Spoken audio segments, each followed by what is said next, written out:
Teguran yang sayangnya bukan satu-satunya. Biar aku ceritakan dari awal. Suami pertamaku bernama Hunais bin Huzafah dari Bani Sam. Dia adalah salah satu dari 83 muhajirin Habasyah. Sepulangnya dari sana, selepas pemboikotan Bani Hashim dibatalkan, dia meminangku dan kami menikah. Bersama-sama juga beserta ayah dan keluarga Al-Khattab dan sekutu-sekutu kami. Setelah datang perintah berhijrah, kami berangkat meninggalkan Mekah. Setibanya di Kuba, kami menumpang tinggal di rumah Rifa'ah bin Abdul Munzir, menunggu Rasulullah demi melanjutkan perjalanan ke Madinah. Di Madinah, dalam upaya rekonsiliasi dan pemersatuan, Rasulullah mempersaudarakan muhajirin Mekah dengan kaum Ansor Madinah. Dan ayahku, Umar bin Khattab, dipersaudarakan dengan Utban bin Malim.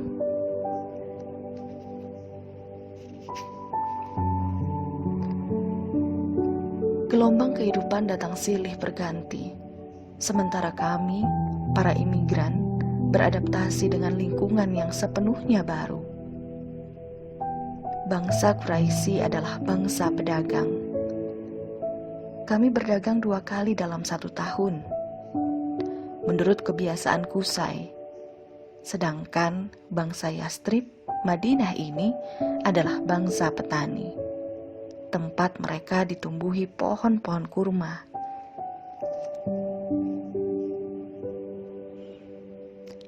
Kira-kira setahun setelah Fatimah menikah dengan Ali bin Abi Thalib, suamiku meninggal. Aku baru berusia 18 tahun saat itu, fasih menulis dan membaca sebagaimana ayahku. Dia, ayahku ini, amat gusar dan sedih oleh nasib yang menimpaku, dan kendati orang mengenalnya sebagai seorang yang keras dan tegas, sesuatu yang mengantarnya meraih keberhasilan gilang gemilang dengan kemenangan Yarmuk melawan tentara Romawi, penaklukan Damaskus hingga Yerusalem, penaklukan wilayah pantai Syam hingga Mesir, penaklukan satu demi satu wilayah Persia. Dia sebetulnya seorang yang lembut, seorang soleh.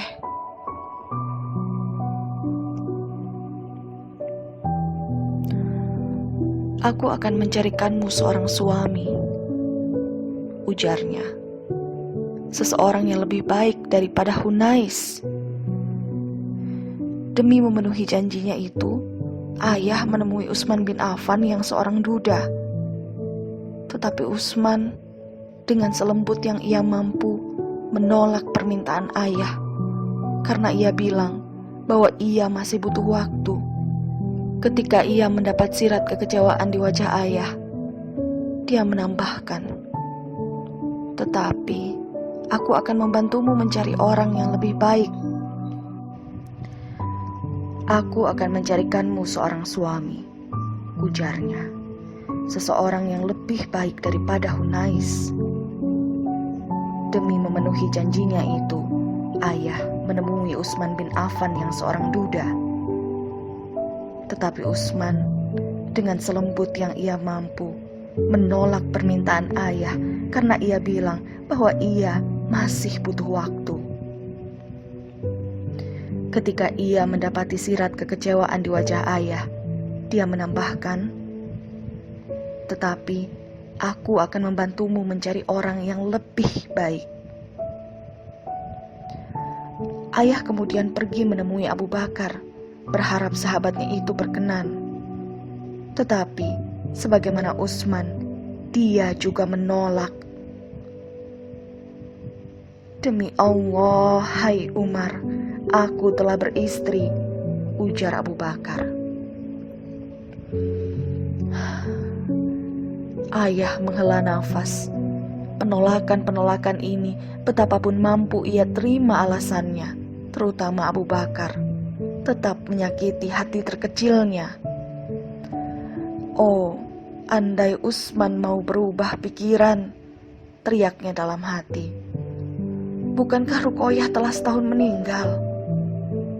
Tetapi kegusaran itu tidak dengan serta-merta hilang.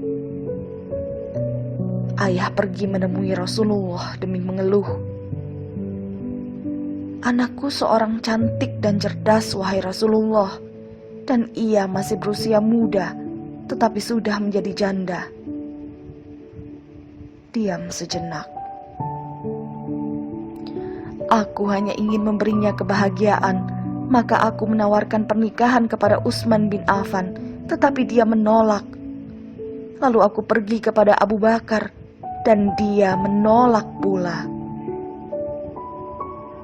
Tenanglah, ujar Rasulullah. Akan kutunjukkan kepadamu menantu yang jauh lebih baik, dan akan kutunjukkan kepada Utsman seorang mertua yang lebih baik darimu. Lakukanlah, hai Rasulullah, jawab ayah. Lebih terdengar patah arang seperti prajurit kalah perang.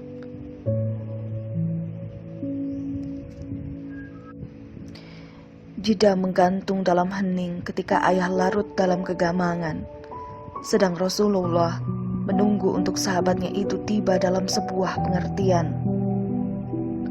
Ketika kemudian ayah mengangkat bahunya tegap, memanjang pandangnya lurus dan tajam, lebih serius tetapi separuh ragu, lebih semangat namun separuh cemas.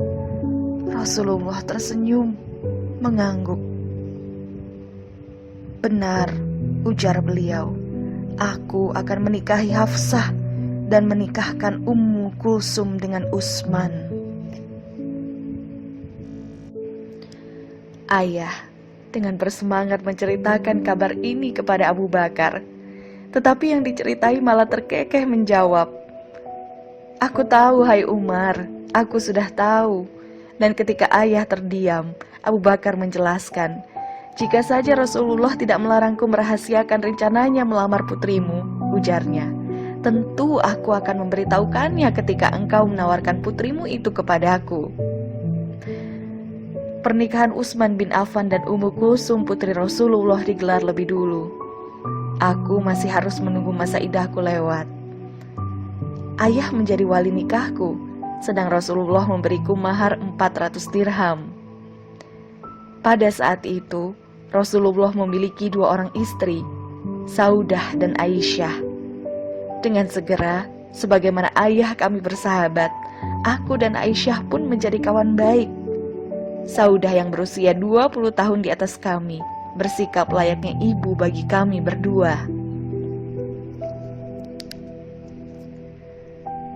Namun begitu, kendati satu demi satu peperangan itu kami menangkan, beserta 1/5 harta rampasan perang yang menjadi hak Rasulullah, dan masyarakat mengirimkan hadiah-hadiah, kami tidak pernah merasakan kenyang. Bukan semata karena jumlah istri Rasulullah terus bertambah, Zainab binti Huzaimah, Ummu Salamah, dan Zainab binti Jahsi, tetapi karena pertama, secara alami tanggungan Rasulullah juga mencakup para ahli sufah dan orang-orang miskin. Kedua, kegemaran beliau bersedekah. Dan ketiga, ketidakterikatan beliau pada perkara-perkara duniawi. Tidaklah beliau mengambil, kecuali ala kadarnya saja. Karena itulah, tidak semua kebutuhan kami dapat beliau kabulkan. Alih-alih itu, justru barang-barang yang kami miliki harus rela kami lepas, jual atau hadiahkan, dan uangnya disedekahkan. Tetapi kami tidak sekalipun mengeluh, hingga datang harta melimpah ruah dari Khaybar. Pada saat itu, istri Rasulullah telah bertambah dengan hadirnya Ummu Habibah dari Habasyah dan Safiyah binti Huyai, tawanan Khaybar. Rasulullah memberi kami hadiah-hadiah, sesuatu yang membuat kami anehnya justru meminta lebih banyak. Masing-masing saling menuntut karena tidak ada seorang pun dari kami melainkan merasa lebih dan berhak. Alhasil, kendati masing-masing dari kami telah mendapatkan 180 wasak gandum pada suatu hari, kami bersepakat untuk meminta kepada beliau untuk membelikan kami berbagai macam pakaian. Namun demikian, ketika kami sibuk merayu Rasulullah demi memenuhi keinginan kami, terdengar suara seseorang di pintu, dan ketika kami memastikan tak ada seorang pun dari kami melainkan beringsut berlari demi bersembunyi di balik gorden. Demi melihat tingkah kami itu, Rasulullah tertawa. Lelaki itu berkata, "Semoga Allah memenuhi hidupmu dengan tawa, hai Rasulullah." "Itu menakjubkan," jawab Rasulullah. "Bagaimana wanita-wanita yang baru saja bersamaku langsung bersembunyi di balik gorden begitu mendengar suaramu, wahai putra Al-Khattab?" Ayah menjawab, "Seharusnya engkau lebih berhak untuk mereka hormati, bukannya aku," dan mengarahkan pandangnya ke gorden tempat kami bersembunyi. Ayah berteriak, "Hai musuh dirimu sendiri, apakah kalian takut kepadaku dan tidak takut kepada Rasulullah?" "Tentu saja," jawab kami dari balik gorden spontan, "karena engkau lebih keras dan kasar daripada Rasulullah." Demi menenangkan hati ayah yang tidak bisa menerima kekasihnya itu diperlakukan seperti ini, Rasulullah berkata, "Itu benar wahai putra Khattab. Demi dia yang menguasai jiwaku, jika setan melihatmu melewati suatu jalur, ia akan pergi lewat jalur yang lain." Kami tetap meneruskan usaha kami membujuk Rasulullah dalam bujukan yang tanpa kami sadari telah menyulitkan beliau lebih daripada yang bisa kami bayangkan. Beliau mengeluhkan ini kepada ayah pada suatu hari. Mereka meminta sesuatu yang tidak kumiliki. Ketika pada suatu hari ayah bertengkar dengan ibu dan ibu balik membantahnya, ayah marah besar, tetapi ibu menjawab, "Bahkan istri-istri Rasulullah pun terbiasa membantah, kenapa aku tidak boleh?" Melihat keterkejutan ayah, ibu melanjutkan, "Dan di antara mereka, putri kita terbiasa menyatakan pendapatnya dengan bebas dari pagi hingga malam."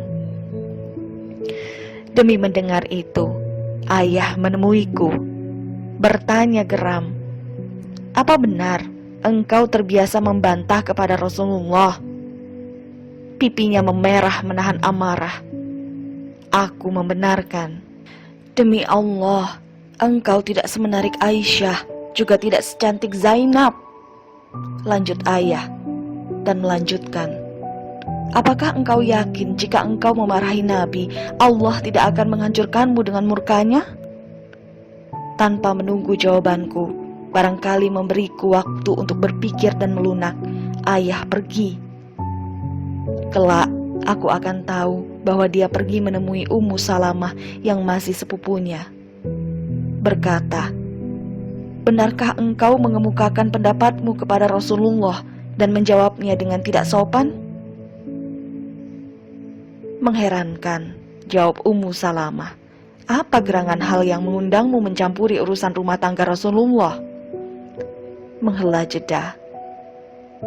"Ya," lanjut Ummu Salamah, "demi Allah, kami memang menyatakan pendapat kami kepadanya, dan jika beliau tersinggung, itu urusan beliau. Tetapi jika beliau menolak, kami akan lebih menaati beliau daripada menaatimu."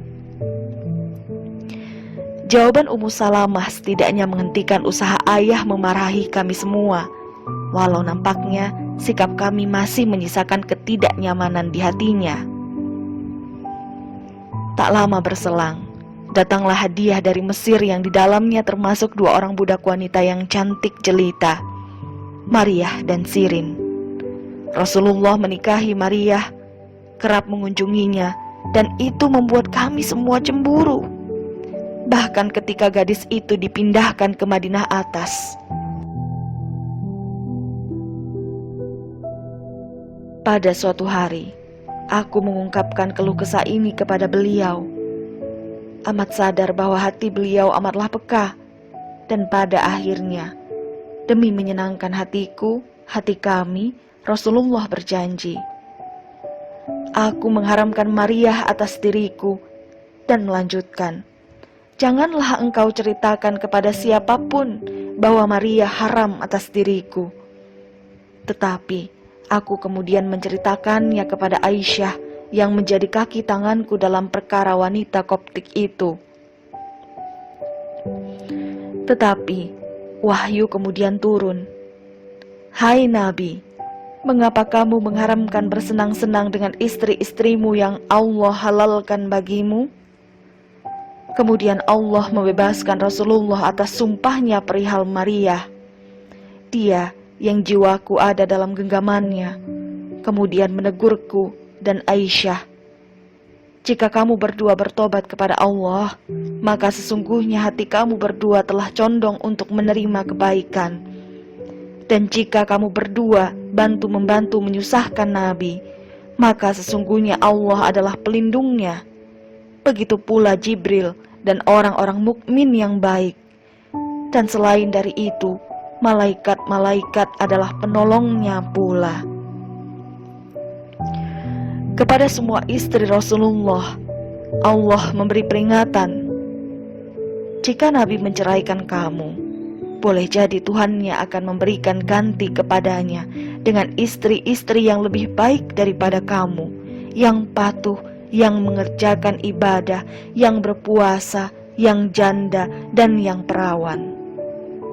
Wahyu ini dilanjutkan dengan kisah istri Nabi Nuh dan Nabi Lut yang ingkar, padahal mereka adalah istri-istri Nabi di satu sisi, dan Siti Asyiyah, istri Fir'aun yang tetap dalam kesolehan dan perlindungan Allah, kendati suaminya adalah seorang durhaka.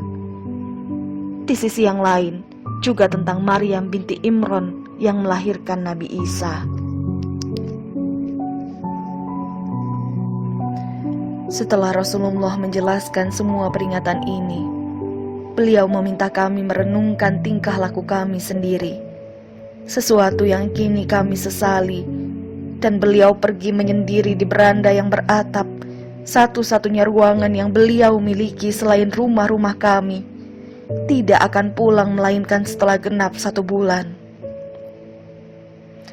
Aku menangis panjang siang dan malam, demikian juga istri-istri Rasulullah yang lain. Siapakah kami sehingga pantas menyulitkan beliau? Bukankah Allah menemukan kami sebagai seseorang yang hina dina, lalu Dia memuliakan kami melalui kekasihnya? Kini, kabar Rasulullah meninggalkan kami menyebar di kalangan masyarakat, dan mereka mengira Rasulullah menceraikan kami semua. Kehidupan tiba-tiba terasa sangat sempit, dan setiap kecerobohan kecil bernilai begitu mahal, terlalu mahal. Pada saat seperti ini, kemarahan ayah terngiang kembali di telingaku, menyadarkan kecerobohanku. Anakku, janganlah engkau berselisih dengan Aisyah, ujar ayah di awal mula pernikahanku dengan Rasulullah. Karena siapakah kamu dibandingkan dengannya, dan siapakah ayahku dibandingkan dengan ayahnya? Dan ancaman itu menusuk jantungku bagai tusukan tombak. Apakah engkau yakin jika engkau memarahi Nabi, Allah tidak akan menghancurkan dirimu dengan murkanya? Ayah tahu, lirihku, ayah telah tahu, dan terisak, mengapa aku tidak mentaatinya? Keesokan harinya ayah datang berkunjung. Kenapa engkau menangis? Tanyanya. Bukankah telah kuingatkan hal ini akan terjadi? Demi menjawab itu, aku terus menangis Seolah belum cukup menghukumku dengan cemeti kata-katanya itu, ayah melanjutkan, "Apakah Rasulullah telah menceraikanmu?" "Aku tidak tahu," jawabku. Tangisku pecah. Aku menggeleng-gelengkan kepala, lebih karena berharap itu akan mampu mencegah apa yang mungkin terjadi. Kendati aku sadar betul bahwa itu sia-sia. Dan aku menemukan diriku berteriak, "Aku sama sekali tidak tahu." Seolah dengan begitu segala kerisauanku akan lenyap, tangisku akan mereda, dan semua tiba-tiba akan baik-baik saja. Saat itu aku tetap memberi ayah penjelasan, berharap dengan begitu ia akan lekas pergi demi meninggalkanku menangis sendirian. "Beliau berada di sana," ujarku, "menyendiri di beranda." Ayah pergi ke sana, berharap bisa menemui Rasulullah, berharap mampu mendapatkan kepastian. Bagaimanapun, jauh di dalam lubuk hatiku, aku yakin bahwa semarah apapun ayah terhadap tindak tandukku, dia tetap cemas kalau Rasulullah benar-benar akan menceraikanku. Tetapi 3 kali ayah meminta izin masuk, 3 kali pula penjaga beranda mengabarkan kepadanya bahwa Rasulullah sama sekali tidak menanggapi. Ini pertanda ayah menyerah, berjalan menjauh dari beranda sembari diam-diam berharap besok lusa Rasulullah akan berubah pikiran. Tetapi rupa-rupanya ia tak perlu menunggu lama, karena belum jauh ia berjalan, si penjaga beranda memanggilnya. "Rasulullah mengizinkanmu masuk," ujarnya. Bergegas ayah menuju ke beranda. Tetapi sesampainya di dalam, dia terkejut melihat Rasulullah berbahan di atas selembar tikar rumput. Punggungnya yang separuh telanjang menampakkan bekas-bekas tikar. Bantalnya diisi serat kurma. "Rasulullah," sapa ayah. Tetapi yang dipanggil sama sekali tidak menoleh. Sesuatu yang sangat tidak biasa. Tetapi ayah terlalu lugas dalam berbicara, sehingga ia tanpa menunggu jeda lebih lama langsung bertanya, "Apakah engkau telah menceraikan istri-istrimu?" Demi mendengar itu, Rasulullah mengalihkan pandang, sepenuhnya menatap ayah. "Tidak," ujarnya, "aku tidak menceraikan mereka." "Allahu Akbar!" teriak ayah spontan, cukup keras hingga kami semua mendengarnya. "Kami," ujar ayah kemudian, "orang-orang Quraisy sudah terbiasa berada di atas para istri kami. Namun setelah datang ke Madinah, kami memasuki sebuah masyarakat yang para istrinya berada di atas suaminya." Rasulullah tersenyum. Demi menenangkan hati kekasihnya itu, ayah yang masih berdiri karena sungkan menceritakan peringatannya kepadaku, dan sekali lagi beliau tersenyum. Senyum yang membuat ayah lebih tenang, dan dia memberanikan diri untuk duduk. Ia melihat ulang beranda itu, terkejut oleh ketiadaan apapun di sana kecuali selembar tikar dan bantal. Bertanya, "Mengapa engkau tidak sedikit menyenangkan dirimu, Rasulullah?" Dan ayah menceritakan bagaimana orang-orang Yunani dan Persia mengoleksi barang-barang mewah. "Apakah engkau masih ragu, hai putra Khattab?" jawab Rasulullah. "Kemewahan yang mereka miliki telah mengikat mereka pada kehidupan yang fana ini." Setelah 1 bulan berlalu, beliau menemui kami. Aisyahlah orang yang pertama kali beliau temui. Pertama kali beliau tawarkan perihal 2 tawaran dari Allah yang turun melalui wahyu itu. "Hai Nabi, katakanlah kepada istri-istrimu, jika kamu sekalian menginginkan kehidupan dunia dan perhiasannya, maka marilah supaya aku berikan kepadamu mut'ah dan aku ceraikan kamu dengan cara yang baik. Dan jika kamu sekalian menghendaki keridhaan Allah dan Rasul-Nya serta kesenangan di negeri akhirat, maka sesungguhnya Allah menyediakan bagi siapa yang berbuat baik di antaramu pahala yang besar." Sebagaimana Aisyah, Tak ada seorang pun dari kami melainkan memilih Allah dan Rasul-Nya. Beberapa bulan kemudian, Rasulullah berumroh qodok dan menikahi Maimunah, saudari Ummu Fad, istri Abbas. Dan selepas perang Mu'tah, di mana Zaid bin Harisah, Ja'far bin Abu Thalib dan Abdullah gugur, orang-orang Quraisy melanggar perjanjian damai Hudaibiyah. Pelanggaran yang menjadi percik api bagi kebakaran dahsyat bernama Fathu Mekah, pembebasan Mekah. Dan Rasulullah membuktikan sekali lagi kelembutan hatinya. Alih-alih menghukum dan membunuh mereka, beliau justru memaafkan mereka semua.